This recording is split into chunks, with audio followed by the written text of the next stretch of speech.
Good afternoon. I am Volotão, and I am. This work is an academic experiment. It's not.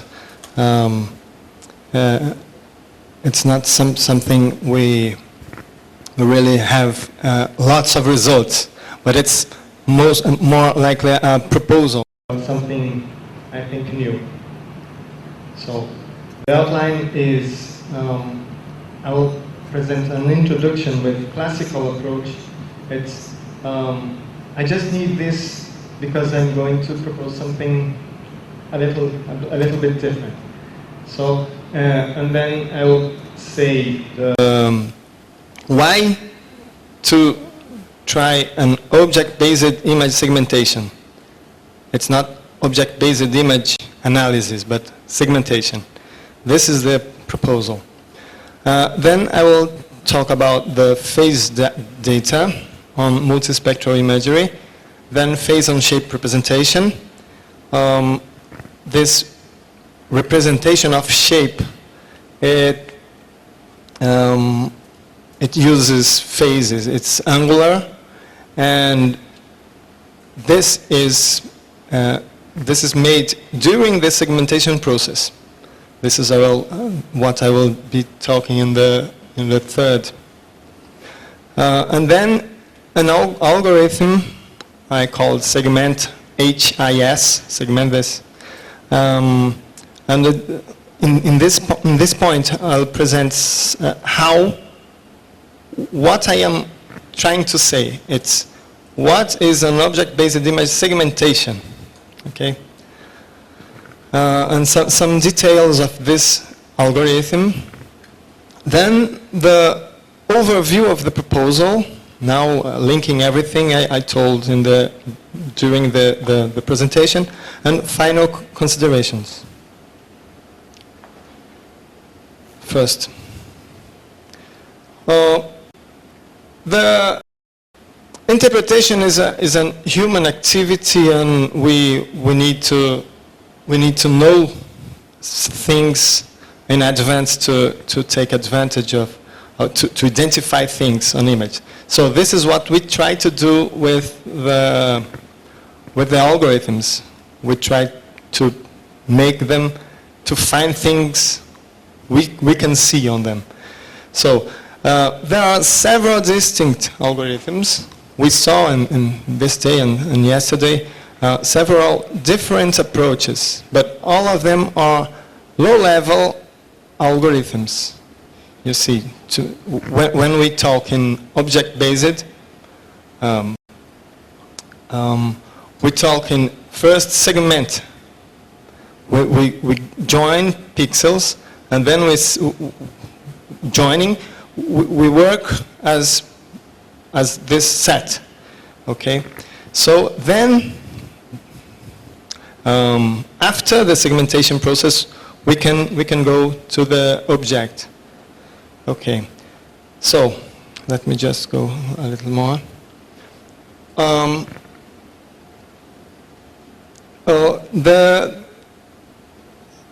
When we subdivide an image, we have homogeneous regions, and only this is a low-level process. Okay, and the level of segmentation or fragmentation depends on the parameters. Okay, we can adjust, but we can stop sometimes, and there is a lot of parameters we can try to get something good. If I want to make rules in recognition, first, for example, first we have to make a good segmentation and go on. Okay, so an example of two different levels of segmentation, and what we have is only pixels labeled. Okay. What I want to do, so in this presentation, again, is to add to this classical segmentation whatever. It's not based only on. I don't need to make region grow or merge and split and merge. I can, anyone, but I just want to make something like a feature extraction inside the process, okay?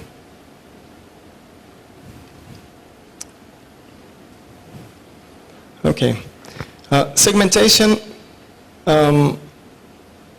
is a common task, and we can do it. We usually use in remote sensing the multispectral imagery, and we can achieve a product, a segmented image. If we can use, if you use the IGES perceptual color system, we can use the hue band and get some advantage in some cases. This is what I started. I started the work in this algorithm. We used an region grow hue algorithm of the hue band. So some kind of illumination problems can be reduced, but this doesn't work for everything. But this is one of. Okay.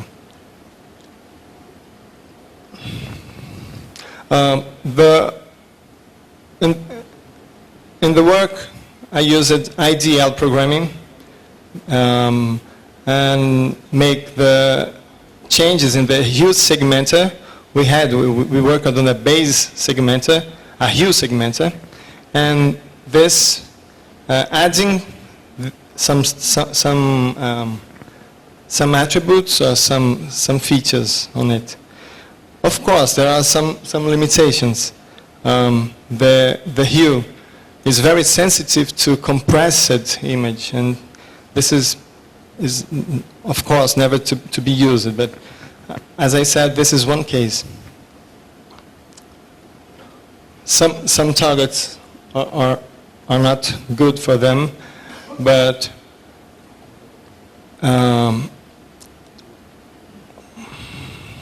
okay. Well, okay. We have selected the shape.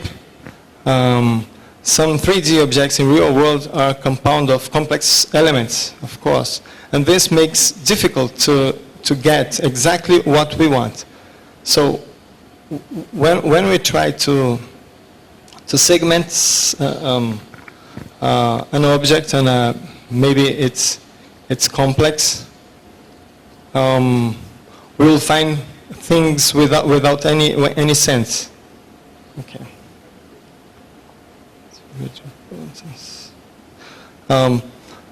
The contour in high resolution imagery is of great importance in human interpretations.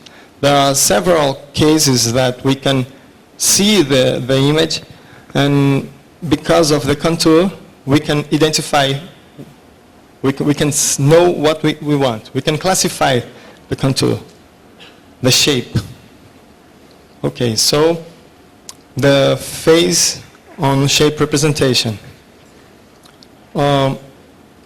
When we get each blob, let's talk about the segmentation process. We have, in the process, we have each segment or each blob. And if we vectorize, we will have the contour. This turning function is one representation. We can get first the chain code, for example. This is a chain code is a kind of turning function, but simplified, with only eight steps. We will have the number 1, 2, 3 to 0, from 0 to 7, corresponding to the angle and the size of the pixel. So these functions It's the identity of the shape. What I mean, the shape is represented by one turning function. The turning function, as I said, is not limited to 45 degrees as the chain code, so we can go more. We can get something different. So when we get the shape, we can get the chain code, and then turning to the turning function space. This is a space in the turning function model.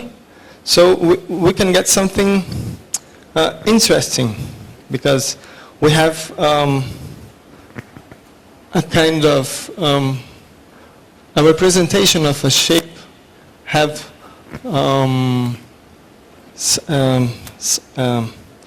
we can see from a different point of view. This is the point. It's a different point of view. So if I want to have, for example, rectangles, I know I will need only four steps on the turning function. Okay. So it's easy to, not easy, but it's possible to refine or to detect variations, and we can make a model in a different way. So, for example, this shape here is the same represented in the turning function, and every time we have something like the D shape, we have a step going up. Okay. So we can model using the other representation, not the actual one, not the Cartesian one. And if we have the turning function and we want to make the steps regular, see, let me just get back. The D, you see, it's not absolutely regular. So the D, the steps are not regular. The degrees are not the same size and the same height. So we can detect this by linear. So we changed the angle to a size representation. Okay, so we can modify, refine. This is a possibility. We can use a field, distance, for example, a distance map of distance to make a field and to make the like a snake. We can go on this, and we can convert this representation, or the point in the polygon, to the turning function. Okay. This is another example. Let me go on. And the algorithm. Usually we have this was presented. I just put this one. Images and initial segmentation, object primitives, okay, and classification. So what I'm proposing, with the images, we have a fast image processing. In this case, multidimensional and perceptual color, considering intensity and saturation, and to get the hue, intensity and saturation bands. So then we have a random point growing. It's an algorithm. This was my base algorithm, and this random point growing produced a pre-blob, or a blob, but a segment. But this one was, when it finished, I made an edge detection, and if the condition, this edge seems to be a known object possible to classify? If no, repeat growing. If yes, make the chain code. Then, in the chain code, we can make low-level modeling, like what I said, to change the steps, for example, and get the turning functions. These have unlimited shape possibilities. So then another modeling in a higher shape, in a higher level, to get a new turning function, then a conversion again to get the chain code, and we get back to the pixel and have the new image. If have more pixels, we do it again for each segment. So we can classify the segments, and this is an example of the program, the chain code, the turning function. Okay. And an overview, I don't have time to explain this now, but it's almost what I said now. And final considerations. In this work, what I saw, what I understood, is that I can have advantage on the shape. I can have advantage on the simplification of the shape when I make the vectorization, or when I turn to the turning function space, and working in that space, that transformed space, I can make things I could not make in the other way. Okay, I think my time is over, sorry.